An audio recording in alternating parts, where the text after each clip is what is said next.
matapos ang nangyaring nakakabahalang injury ni Kai Sotto sa kanyang tuhod. Sumailalim siya sa MRI kahapon upang tiyakin ang kalagayan ng kanyang injury. Sa ngayon, nag-aantay pa tayo ng resulta ng nasabing pagsusuri. Ngunit kung sakali na hindi makalaro si Kai Sotto sa paparating na FIBA qualifier sa Pebrero at sa susunod na buwan na ito laban sa Chinese Taipei at sa gigil na New Zealand na maghaharap sa kanilang home court, malaking tanong pa rin kung anong magiging epekto nito sa Gilas Pilipinas. Ngunit kung mangyari nga na hindi makalaro si Kai, bukod kay Japeth Aguilar na siyang backup bigman ng Gilas Pilipinas, ang isa pang opsyon na kinokonsidera ng coaching staff kasama si Coach Tim Cone ay ang 6'10" bigman na si Quentin Milora Brown. Si QMB ay isang modernong bigman na may kahangahangang laro sa depensa at sa loob ng paint. Si Japeth Aguilar kasi, bagamat nagretiro na mula sa international competition, ay patuloy pa ring tumutulong sa Gilas bilang isang backup bigman. Halimbawa, noong nakaraang FIBA window, nang wala si AJ Edu dahil sa injury, siya ang humalili sa posisyon. Kaya, si Japeth pa rin ang pangunahing fallback ng Gilas kung may mangyaring hindi inaasahan kay Kai o sa ibang bigmen, lalo na kung hindi pa tuluyan o opisyal na maging available as local si QMB.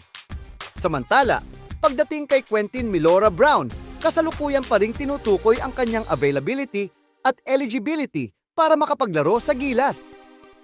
May mga reports na nagsasabing nakakuha siya ng Philippine passport bago siya maglabing-anim, ngunit kinakailangan pa itong kumpirmahin ng opisyal.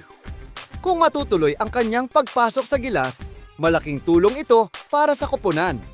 Si QMB ay may taas na 6 na talampakan at 10 at bigat na 200 at 45 libra. Kaya't isa siyang imposing presence sa loob ng court, lalo na sa depensa. Isa sa kanyang mga kalakasan ay ang kanyang mahabang wingspan na nagbibigay sa kanya ng advantage sa mga block attempts and total inside the paint presence. Kahit na siya ay isang malaki at matangkad na bigman, mabilis at maliksi pa rin si QMB. Isang aspeto na bihirang makita sa mga ganitong klaseng player. Ipinakita niya ito sa kanyang mga laro sa US NCHA Division I, partikular na sa Vanderbilt at the Citadel, kung saan nakuha niya ang atensyon ng mga scout dahil sa kanyang solidong defensive skills.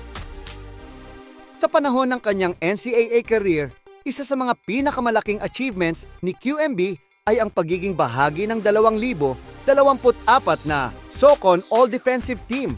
Ipinapakita nito ang kanyang kahusayan sa depensa at pagiging isang reliable na player sa loob ng paint. Ngayon na siya ay nasa bansa at naglalaro para sa UP Fighting Maroons sa UAAP, nagpakita pa rin siya ng solidong performance. Sa kasalukuyan, ang kanyang average ay halos double-double na may 8 puntos, 9 na rebounds, at 1 punto, 4 na blocks per ball game.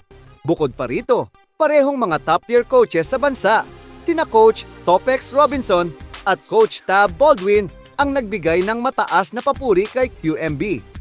Sinasabi nila na ang laki, bilis, at defensive skills ni Milora Brown ay magiging malaking asset para sa kasalukuyang roster ng Gilas Pilipinas. Kaya't malinaw na may tiwala ang mga coach na makakatulong si QMB sa national team. Sa mga aspeto ng skills at talent, walang duda na makakatulong si Milora Brown sa Gilas. Ngunit syempre, iba pa rin ang kalidad at experience ni Kai Sotto.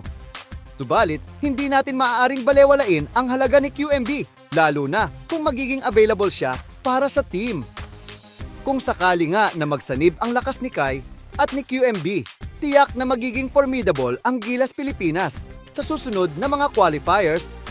Isang malaking plus ang makakaroon ng tandem na Kai Sotto at QMB sa team. Kung ang kanilang estilo ng laro ay magkakasundong maayos, maaaring mapatibay pa ang depensa at pangkalahatang laro ng Gilas. Ang kombinasyon ng laki, bilis at depensa ay isang deadly formula na tiyak magbibigay ng malaking tulong sa Gilas upang magtagumpay sa kanilang mga susunod na laban. Sa kabilang banda, ang tanging isyu na nga lamang na kailangang ayusin ngayon ay ang eligibility ni QMB na kailangang kumpirmahin ng mga opisyal ng FIBA. May mga source na nagsasabi na siya ay eligible na maglaro para sa Gilas bilang isang lokal dahil sa tulong ng kanyang mga magulang at lolo. Nakuha niya ang Philippine passport bago siya maglabing-6 na taong gulang. Sumatotal, sa kabila ng mga pagsubok at hindi tiyak na kalagayan, ang posibilidad na makita si QMB sa Gilas ay isang magandang balita para sa koponan. Kung magiging official ang kanyang eligibility, tiyak na magiging malaking factor siya sa team, lalo na sa mga darating na qualifiers. Kaya't maging handa tayo dahil ang Gilas ay patuloy na magiging malakas at puno ng mga bagong pag-asa.